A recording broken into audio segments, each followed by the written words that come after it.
അവരാദ്യം ഔട്ടായി പോയി. വേറെ നന്നായി ഡാൻസ് കളിക്കുന്ന കുറെ ആൾക്കാർ ആദ്യം ഔട്ടായി പോയി. ഇവര് 5th വരെ വന്നു. അപ്പൊ അങ്ങനെ ഡാൻസിന്റെ സംഭവമല്ല. ഫിനാലയിൽ നമ്മൾ കൊടുത്ത റൗണ്ടിൽ ഒന്ന് അവരുടെ സിഗ്നേച്ചർ റൗണ്ട് ആയിരുന്നു കൊടുത്തത്. ആ സിഗ്നേച്ചർ റൗണ്ടിൽ അവർക്ക് ഏറ്റവും സ്ട്രോങ് ആയിട്ട് തോന്നുന്ന ഏത് പെർഫോമൻസ് ആയിരുന്നു അത് കാഴ്ചവെക്കാം. അവർ കാഴ്ചവെച്ചത് സ്കിറ്റ് ആയിരുന്നു. അത് തന്നെയാണ് അവരുടെ സ്ട്രോങ് ഇതും. അവർ ഇംപ്രവൈസ് ചെയ്ത് നന്നായിട്ട് അവർ സ്റ്റേജ് ഹാൻഡിൽ ചെയ്യുന്ന അമ്മയും മകളും തന്നെയാണ്. പക്ഷെ അന്നത്തെ ദിവസം അവർ ചെയ്ത പെർഫോമൻസ് ബിലോ ആവറേജ് ആയിരുന്നു. അത് ലാൽ ജോസ് സാറും MG ശ്രീകുമാർ സാറും ശ്വേതാജിയും ഞാനും ഞാൻ പിന്നെ ജഡ്ജ്മെന്റ് പാനലിലേക്ക് പോയില്ല. പക്ഷെ ഇവര് 3 പേരുമാണ് ജഡ്ജ്മെന്റിൽ ഇരിക്കുന്നത്. അവര് എല്ലാവരും കൊടുത്ത മാർക്ക് അങ്ങനെയായിരുന്നു. 10ൽ ബിലോ ആവറേജ് മാർക്കാണ് അവർക്ക് കൊടുത്തത്. അപ്പൊ നമ്മൾ ഡിസ്കസ് ചെയ്യുമ്പോഴും അവർ പറയുന്നത് അങ്ങനെയാണ്. അതായത് കേട്ടും അടുത്ത കോമഡിയും ടൈമിങ് തെറ്റിപ്പോവുക, മറന്നു പോവുക, ബ്ലബ്ലബ അടിക്കുക, ഇതൊക്കെ അവർ സ്റ്റേജിൽ സംഭവിച്ചു. അത് മനുഷ്യ സഹജമാണ്. നമ്മൾ പറയൂല്ലോ സരസ്വതി വിളങ്ങണം ആ സമയത്ത്. എന്നാലേ നമുക്ക് ഈ വർത്തമാനങ്ങൾ കറക്റ്റ് ആയിട്ട് പറയാൻ പറ്റുള്ളൂ. ഇവര് ലൈവാ ചെയ്തത്. പക്ഷെ ഇവര് ലൈവ് ചെയ്തിട്ട് 10ൽ 10 മാർക്ക് മേടിച്ചിട്ടുണ്ട്. ഇവര് ലൈവ് സ്കിറ്റ് കോമഡി ചെയ്തിട്ട് ഫുൾ എൻറ്റയർ ക്രൂ നിന്ന് കൈയടിച്ചിട്ടുണ്ട്. പക്ഷെ അതേ ആൾക്കാര് അമ്മയും മകളുമായിട്ട് അതേപോലെ തന്നെ കോമഡി ഇവർ ചെയ്തപ്പോൾ ഇപ്രാവശ്യം അവർ പാളിപ്പോയി. അവര് ലാഗ് അടിച്ചു, അവര് അങ്ങനെ സംഭവിച്ചു പോയി. അത് അവരുടെ കുറ്റമല്ല.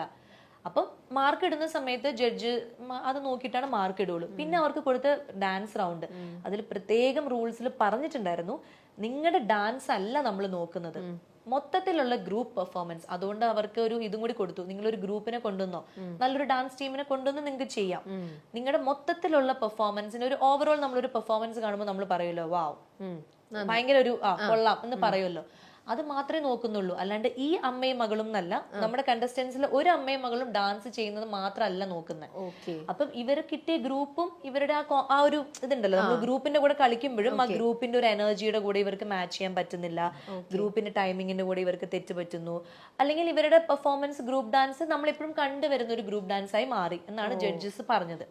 ഇതിനു മുൻപും ഇവർ ചെയ്തിട്ടുണ്ട് എന്നുള്ള രീതിയിലാണ് പറഞ്ഞത്. പക്ഷെ ഫസ്റ്റ് കിട്ടിയ ആൾക്കാർ നമ്മൾ ഇതുവരെ കാണാത്ത ഒരു സാധനം, നമ്മളെന്ന് പറഞ്ഞ ആ സ്റ്റേജിൽ നമ്മൾ കാണാത്ത ഒരു കാര്യം അവരെടുത്ത് കൊണ്ടുവന്നു.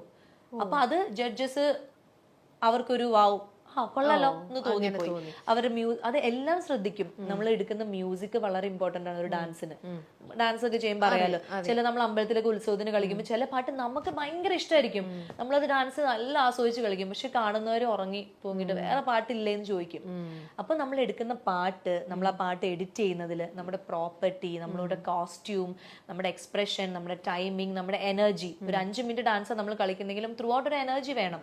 പക്ഷെ അമ്മയും മകളും ഇവർക്ക് അത് ഒരു ശീലമില്ലാത്ത കാര്യമായതുകൊണ്ട് അതിനൊന്നും നമ്മൾ മാർക്ക് കുറയ്ക്കുന്നൊന്നുമില്ല. ഇത് ഡാൻസ് റിയാലിറ്റി ഷോ അല്ലാത്തതുകൊണ്ട്. പക്ഷെ മൊത്തത്തിൽ അവരുടെ ഒരു ഓവറോൾ പെർഫോമൻസ് അന്ന് വീക്ക് ആയിരുന്നു. നമ്മൾ ഫസ്റ്റ് കിട്ടുന്ന പ്രതീക്ഷിച്ചിരുന്ന ഒരു അമ്മയും മകളും ഉണ്ടായിരുന്നു അന്ന് പെർഫോമൻസുകളൊക്കെ കണ്ടിട്ട്. പക്ഷെ അന്ന് അവർക്കും ബെറ്റർ ആയിട്ട് പെർഫോം ചെയ്യാൻ പറ്റിയില്ല. പക്ഷെ വേറൊന്ന് ഇവർ പറഞ്ഞതെന്ന് വെച്ചാൽ, നിങ്ങൾ ഓൾറെഡി ഈ ഷോയുടെ ഇൻ ബിറ്റ്വീനിലെന്തോ നിങ്ങൾ തന്നെ വേറൊരു ഇപ്പൊ കിട്ടിയവർക്ക് ഫസ്റ്റ് അവർക്ക് കൊടുക്കും എന്നൊരു പ്രോമിസ് ചാനലിന്റെ സൈഡിൽ നിന്നും കൊടുത്തിരുന്നു. ചാനൽ സൈഡിൽ ആര് കൊടുത്തു? ചാനൽ കൊടുത്തു അവർക്ക്, അതായത് പബ്ലിക് ആയിട്ട്. അതേ ഒളിച്ചും പാത്തും അല്ല, ഒളിച്ചും പാത്തും തന്നെ ആ ഫസ്റ്റ് കിട്ടിയ ആൾക്കാരെ ഇവരുടെ ഇന്റർവ്യൂവിൽ തന്നെ ഞാൻ കേട്ടല്ലോ ഇവര് പറയുന്നത്, ക്രൂ മെമ്പേഴ്സ് തന്നെ ഞങ്ങളോട് പറഞ്ഞു നിങ്ങൾക്ക് തന്നെയാ ഫസ്റ്റ് എന്ന് പറയുന്നു. അതെന്തറിയോ, ഇപ്പൊ നമ്മൾ ഇവിടെ അല്ല അത് തന്നെ അത് ഇവർക്ക് തന്നെയാന്ന് പറയുന്നത്. അതായത് ഈ ശൈത്യയും ഷീനയും എന്ന കണ്ടസ്റ്റൻസിന് ഫസ്റ്റ് കിട്ടും എന്നുള്ളത് ക്രൂ മെമ്പേഴ്സ് പറഞ്ഞു. അത് ശരിയാണ്. ഞാനടക്കമുള്ള ആളുകള് സ്റ്റേജിൽ അത് ഇവരെ സപ്പോർട്ട് ഭയങ്കരമായിട്ട് ചെയ്യുന്നുണ്ട്. അതായത് ഞാൻ വലിയ പ്രതീക്ഷ ആയിരിക്കാം. ഞാൻ എപ്പോഴും ഇവർ ഇൻട്രൊഡ്യൂസ് ചെയ്യുമ്പോൾ നമ്മുടെ സ്ട്രോങ് കണ്ടസ്റ്റന്റ് ആയിട്ടുള്ള അല്ലെങ്കിൽ നമ്മുടെ എനർജറ്റിക് കണ്ടസ്റ്റന്റ് ആയിട്ടുള്ള ഇവരെ സ്റ്റേജിൽ നിർത്തിയിട്ട് ഞാനും ശ്വേതാജിയും മറ്റുള്ള കണ്ടസ്റ്റൻസിനോട് പറയും, നിങ്ങൾ ഇവരെ കണ്ടു പഠിക്കണം. ഇവരുടെ ഒരു എന്താ പറയാ സ്പോണ്ടേനിയസ് ആയിട്ട് കാര്യങ്ങൾ എടുക്കുന്നതും എന്ത് ടാസ്ക് കൊടുത്താലും അവർ ചെയ്യും, ഒരു മടിയില്ലാതെ. അമ്മയും മകളും അച്ഛനും ഒക്കെ ചെയ്യും. അപ്പൊ ഞങ്ങൾ എല്ലാവർക്കും പറയുന്നത്, നിങ്ങൾ ഇവരെ മാതൃകയാക്കും, ഇവരെത്ര ഭംഗിയായിട്ടാണ് ഓരോ കാര്യങ്ങൾ ഹാൻഡിൽ ചെയ്യുന്നത്, അതൊക്കെ ഞങ്ങൾ പറഞ്ഞിട്ടുണ്ട്. അപ്പൊ നമ്മൾ വിചാരിച്ചു ഇവർക്ക് കിട്ടും, അല്ലെങ്കിൽ ക്രൂ മെമ്പേഴ്സ് വിചാരിച്ചു. ഇപ്പൊ ഇവിടെ നമ്മൾ ഇത്രയും പേര് ഇരിക്കുമ്പം എല്ലാവർക്കും ഒരു നടനെ അല്ലല്ലോ ഇഷ്ടം. അപ്പൊ മറ്റു നടനെ ഇഷ്ടമാകുമ്പോൾ അവര് പറയും നിങ്ങൾക്ക് കിട്ടും, അങ്ങനെ ഒരു പ്രതീക്ഷ കൊടുക്കും. പക്ഷെ ചിലപ്പോ കിട്ടില്ല. അത് വെച്ചിട്ട് അപ്പൊ എനിക്ക് ഏറ്റവും ഞാൻ അവർ ആ സ്റ്റേജിൽ അവർ സപ്പോർട്ട് ചെയ്ത് പറയാത്തതിന്റെ മെയിൻ ഒരു റീസൺ എന്ന് പറഞ്ഞു കഴിഞ്ഞാൽ, എന്ത് തന്നെ ആയിക്കോട്ടെ, എന്ത് തന്നെ ഇഷ്യൂസ് ആയിക്കോട്ടെ, എങ്ങനെ വന്നാൽ അത് പറ്റിച്ചു, അത് എന്ത് വാട്ട് എവർ, നമ്മളൊരു സ്റ്റേജിൽ നിന്ന് നമ്മൾ അത്രയും ഒരു വർഷം ആ സ്റ്റേജ് തൊട്ട് തൊഴുത് നമ്മളവിടെ ഡാൻസ് കളിച്ചു, നമ്മൾ പാട്ട് പാടി, ആ അമ്മയുടെ അരങ്ങേറ്റം ആ സ്റ്റേജിലാണ് നടന്നത്. നമ്മൾ അത് ചെയ്തു. അവർ ഒരുപാട് കാര്യങ്ങൾ ആ സ്റ്റേജ് ചെയ്തു. അവരുടെ ലൈഫിലെ കുറെ നല്ല മുഹൂർത്തങ്ങളും, അവരുടെ എന്തോ വീട്ടില് പ്രശ്നങ്ങൾ ഉണ്ടായിരുന്നു, അത് സോൾവ് ചെയ്തു.